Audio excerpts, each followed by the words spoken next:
It's 1 a.m. on the 1st of November 1943, and the USS Bory is hunting for a U-boat in the midst of a terrible storm in the North Atlantic. Contact 8,000 yards away at 170. A contact appears on the ship's radar. In command is 30-year-old Lieutenant Charles Harris Hutchins. He quickly issues the order to give chase at maximum speed. Turn 170, flank speed, and the USS Bory powers through 15-foot waves, but nearby, around 5 nautical miles away, sits U-405, a Type 7C U-boat under the command of Korvettenkapitän Rolf Heinrich Hauptmann. The U-boat is surfaced and it's recharging its batteries under the cover of darkness when, deep within the ship, the hydrophone operator hears something. It's the unique telltale sound of propellers churning through the water. High-speed ship, bearing 90. Hydrophone operator reports high-speed ship bearing 90. Hauptmann knows there is no friendly ships in the area. This has to be an American. Prepare to dive. All crew to battle stations. Alarms ricochet through the U-boat, and the 45-man crew urgently prepare to dive below the surface. Back on the USS Bory, Hutchins searches in the darkness for any sign of his enemy. He can't see a thing, but the radar operator continues providing updates. Hutchins orders course corrections in response, steady as she goes, 2,000, bearing 265, until the U-boat vanishes from their radar screens. Contact has been lost, sir. The news sends chills down Hutchins' spine. The U-boat has submerged, and that can only mean one thing. The Germans know they're here, and now the two are in a deadly game of cat and mouse. Half speed. Any returns on sonar? With the submarine submerged, sonar tracking the echoes from a U-boat is their only chance. There's a contact. Sonar contact 2,000 yards bearing 170. Turn 170. Hutchins orders a course to intercept. On board the U-boat, the submariner on the hydrophone listens intently, but he can only hear Bory's general direction. The data isn't precise enough for a counterattack. What he can hear is ever louder propellers and the regular sonar pulse emanating from Bory. "They're very close, Captain. Turn to port." Meanwhile, aboard the USS Bory, the sonar operators track the U-boat drifting into range. 600 yards. Prepare port launchers for depth charges. The crew move quickly, left side depth charge racks clattering as they ready the release. Then the sonar trace shifts abruptly. Contact has been lost, sir. The U-boat has slipped directly beneath their keel.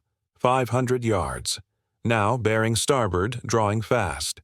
Full to starboard. Hutchins orders a hard turn to pursue the target, swinging the rear of the ship towards the submarine to bring the depth charges to bear. 300 yards. Fire! The charges launch off with loud thunks, flying through the air and splashing into the sea right by the U-405's nose. The U-boat is rocked by the blasts. The shockwave punches the submarine's bow. Flooding in the bow, sir. Flooding is impossible to stem when a submarine is fully submerged, as the water pressure is too great. So Hauptmann is left without any choice. Surface and man the guns. USS Bory sails past, and her sailors look back at the scene of the explosion. The water is still settling from the blasts when they witness the mighty U-boat burst from under the sea. It surfaced on our stern. Turn on the searchlight. Inform lights where to point. Lights come on, and U-405 is immediately clear in the light. Dozens of Germans are pouring out of the hatches, and they rush to man their 20mm guns and open fire. The weapons come alive with loud bangs, sending shells streaking over the waves. The shells slam into the USS Bory's hull and litter the superstructure, sending American sailors diving for cover. On U-405, German sailors brave the heavy wind and waves. The Bory's spotlight shines directly on their faces as they fire away with 20mm guns. But they know it's not enough. The German sailors scramble to ready their much more powerful 80mm deck gun.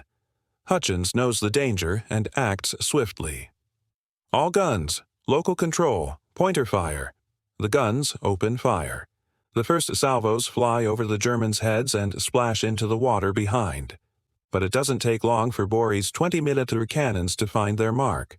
Shells crash through the U-405's forecastle, devastating the German gunners, including those manning the vital 88mm. Heavy losses reported. Reinforce the deck guns. Keep firing. There's a stream of determined men, but they don't last. They fall in droves, sliding into the deep amid the fray. Brave men reach the 80mm and try to aim, but when they look down the sights, they find themselves staring directly at a wall of 4-inch main guns aimed towards them. They're too late. The shells slam directly into the forecastle in a brutal strike.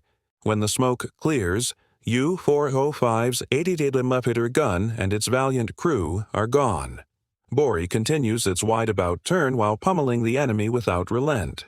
But it's not enough. Hutchins knows conning tower hits will never sink it. He needs to deal a fatal blow. Ram it! The helmsman steers the ship towards the target as Hutchins warns the crew, "Stand by for a ram. Stand by for a ram." All hands brace as the ship barrels down towards the sub at 27 knots. USS Bori crashes directly into the side of U-405, which buckles her bow. Deep inside Bori, Chief Engineer Kenneth Miles Lucas sees torrents of water gushing from the fissures. "Get me the repair team." Over in U-405, Hauptmann stumbles to his feet and orders, "Attack!" German sailors charge out of the hatches and a massive firefight breaks out on both decks. Bori's sailors have Tommy guns, pistols, and rifles, but the rest fight with whatever they can find. Flare pistols, shell casings, entire misfired shells, and even kitchen knives are fair tools in this chaos. The Germans fight back as best they can, but the Americans have cover and the advantage of elevation. The U-boat's deck grants no cover, and its last defenders don't stand a chance. The U-405 incredibly is still afloat and functional, but the crew is devastated and they've lost all their weapons, except the torpedoes. "Full back, hard to port." U-405 pulls with all its power in an attempt to slip from Bori's grasp. The Americans watch as the U-405 starts to move underneath them, but not everything is going the Americans' way. Deep in the engine compartment, engineers attempt speedy repairs as the water quickly rises. Lucas and his men continue to work the turbines, battling through the water. The ship moves forward, now laden with hundreds of tons of water filling up its hull. Bori's gunners continue to fire, but they can't strike a final blow. "Prepare torpedoes!" One of USS Boriega's triple torpedo mounts stirs to life and aims its payload towards the target. "Fire!"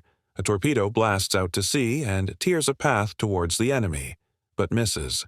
Hauptmann is in a terrible position. The ship's managing, but only 15 of its 45-man crew remain. Heinrich orders a Hail Mary. "Turn around, prepare torpedoes." On the USS Bori, the men see the U-405 turning around to attack. Hutchins, though, has a plan. "Disable the searchlight." The light that had been so crucial to land-accurate gunfire goes dark. The men aboard the U-405 see the light go out. Hauptmann is surprised. This is their chance to escape. "Abort torpedo attack. Turn to starboard." But USS Bori's radar never lost sight of the submarine, and Hutchins' plan has worked. "Enable the searchlight." The lights come back on, revealing U-405 immediately in front. "Ram it!" Without hesitation, the helmsman turns towards the submarine, aiming for a direct hit. Hauptmann sees it coming and orders evasive maneuvers. U-405 makes a nimble turn to sneak past USS Bori's starboard side, but Hutchins won't let it go that easily. Hard to starboard. The whole ship trembles as it strains through the maneuver, stern swinging out towards the enemy and bringing depth charges into range. "Fire depth charges." The canisters fly off the mounts and splash perfectly around the enemy ship. The explosions send U-405 into a tumble. Its hull is now breached beyond repair. There's silence across the water until the Germans fire out flares from their stricken U-boat. It's a signal to surrender. Moments later, 15 survivors and their captain make their way out and board life rafts. USS Bory inches close to the stricken men, seeing what they can do to help in the heaving waves. But a lookout shouts to announce a flare in the distance, shortly followed by an incoming torpedo. "Flare astern! Torpedo in the water!" They assume it's another German submarine. Hutchins immediately orders Bory to turn the stern towards the incoming torpedo to show a thin profile, but that also sends Bory straight into the German life rafts. The Bory's crew are forced to abandon the German survivors who await rescue. That rescue would never come, and the men of U-405 were all lost to the Atlantic. USS Bory wins the engagement, but is still mortally wounded. The flooding cannot be stopped. Lucas and his men continue operating the engines even as they have to dive to reach the valves. Eventually, they evacuate through the roof hatch. The crew abandoned ship. Tragically, the sea also claimed 27 of USS Bory FES 122 men before rescue ships arrived at the scene. Both Lieutenant Commander Charles Harris Hutchins and Kenneth Miles Lucas survived the war. Hutchins would be awarded the Navy Cross for his actions. Those Japanese are up to something at Midway. What would their perspective look like?